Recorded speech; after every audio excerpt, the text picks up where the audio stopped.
बिस्मिल्लाहिर्रहमानिर्रहीम अस्सलाम वालेकुम दोस्तों, दुनिया भर में पाकिस्तान क्रिकेट टीम की तारीफें हो रही है। ख़ास तौर पर बाबर आजम, शहनशाह आफरीदी और मोहम्मद रिजवान तो हर जगह छाए रहे हैं और भारत भर में भी मोहम्मद रिजवान और बाबर आजम की खूब तारीफें हो रही है। जिस तरह गुज़िश्ता कल अश्विन ने मोहम्मद रिजवान की तारीफ की थी और साथ ही साथ बाबर आजम की तारीफ की थी, इससे पहले भी आकाश चोपड़ा बाबर आजम और मोहम्मद रिजवान की तारीफ कर चुके हैं। अब जो वीडियो में आप भाइयों को मुख्तसर दिखाने लगा हूँ, वो वीडियो देखकर आपका दिल भी खुश हो जाएगा, क्योंकि क्रिकेट की दुनिया के बेताज बादशाह सचिन तेंदुलकर भी खुलकर मोहम्मद रिजवान और बाबर आजम की तारीफ करने लगे।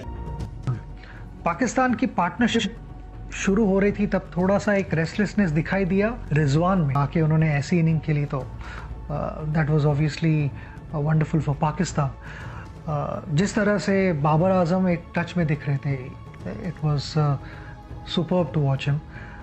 जो काम रोहित शर्मा शिखर धवन की जोड़ी नहीं कर पाई, जो काम रोहित शर्मा और केएल राहुल की भी जोड़ी नहीं कर पाई, वो काम पाकिस्तान के स्टार खिलाड़ी यानी कि बाबर आजम और मोहम्मद रिजवान की जोड़ी ने कर दिखाया।